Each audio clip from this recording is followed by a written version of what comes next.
Hi friends, welcome to my channel Snigdha వంటలు. ఈరోజు recipe వచ్చేసి ఆలు కట్లెట్ అండి. సింపుల్గా సూపర్ టేస్టీగా ఉంటాయి. పిల్లలకైతే బాగా నచ్చుతాయండి. ఈవినింగ్ టైంలో అయితే ఇలా ఈ రెసిపీ చేసేయండి, అందరికీ నచ్చుతుంది. దీనికోసం ఒక క్యారెట్ తీసుకొని ఇలా తురుముకోవాలి. ఇలా తురుముకున్న క్యారెట్ని ఒక బౌల్లోకి వేసేసుకోండి. ఇప్పుడు ఇందులోనే పావు కప్పు వరకు ఆనియన్స్ని కూడా వేసేసుకోవాలి. ఇలా ఆనియన్స్ వేసుకున్న తర్వాత మనం ముందుగా ఉడికించి పెట్టుకున్న 2 బంగాళాదుంపల్ని తీసేసుకోవాలి. ఈ సైజులో ఉన్నవి 2 తీసుకోండి. ఇలా తురుముకోవాలండి. మనం ముందుగానే ఉడికించి పెట్టేసుకోవాలి. అది కంప్లీట్గా కూల్ అయిన తర్వాత ఇలా ఆలుని తురిమేసుకోండి. ఇలా తురుముకున్న ఆలుని మనం మిక్సింగ్ బౌల్లోకి వేసేసుకోవాలి. ఇలా మొత్తం తురుముకున్న ఆలుని మిక్సింగ్ బౌల్లోకి వేసేసుకోండి. ఇప్పుడు ఒక 1/2 స్పూన్ వరకు అల్లం ముక్కల్ని వేసేసుకోవాలి, ఇలా సన్నగా కట్ చేసి. అలాగే 1/2 స్పూన్ వరకు వెల్లుల్లిని కూడా వేసేసుకోండి. ఇందులోనే ఒక పచ్చిమిర్చిని సన్నగా తరిగి వేసేసుకోవాలి. 2 టేబుల్ స్పూన్ల వరకు కొత్తిమీరని కూడా వేసుకోండి.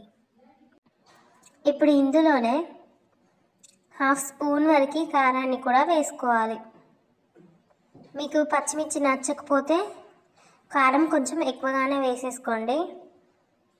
ఇలా కారం వేసుకున్న తర్వాత రుచికి సరిపడా ఉప్పును కూడా వేసేసుకోండి.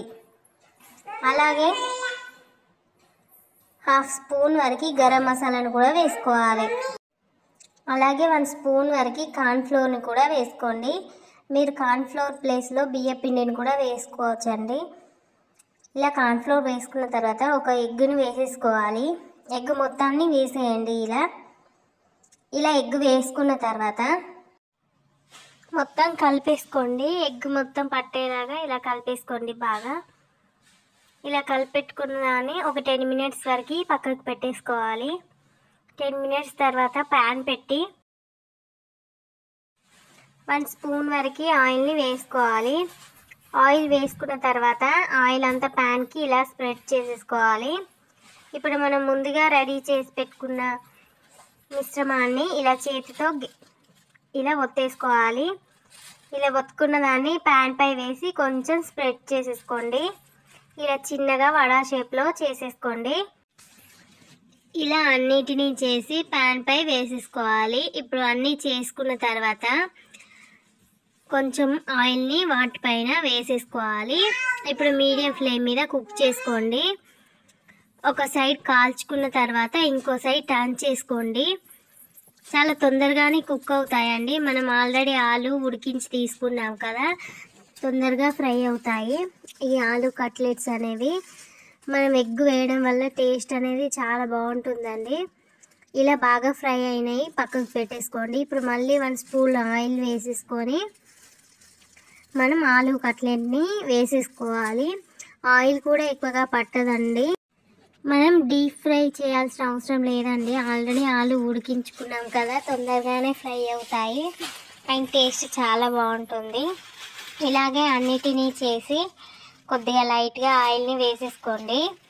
మంచి కలర్ వచ్చేంత వరకు ఇలా కుక్ చేసుకోవాలి. మీడియం ఫ్లేమ్లో కుక్ చేసుకోండి, అప్పుడే లోపల వరకు కుక్ అవుతాయి. ఇలా అన్నిటినీ రెడీ చేసేసుకోవాలి. అంతే ఈజీగా. స్నాక్స్ కానీ బ్రేక్ఫాస్ట్ కానీ ఎందులో తిన్నా సూపర్ టేస్టీగా ఉంటుందండి. ఒకసారి ట్రై చేయండి ఈ ఆలు కట్లెట్ అయితే.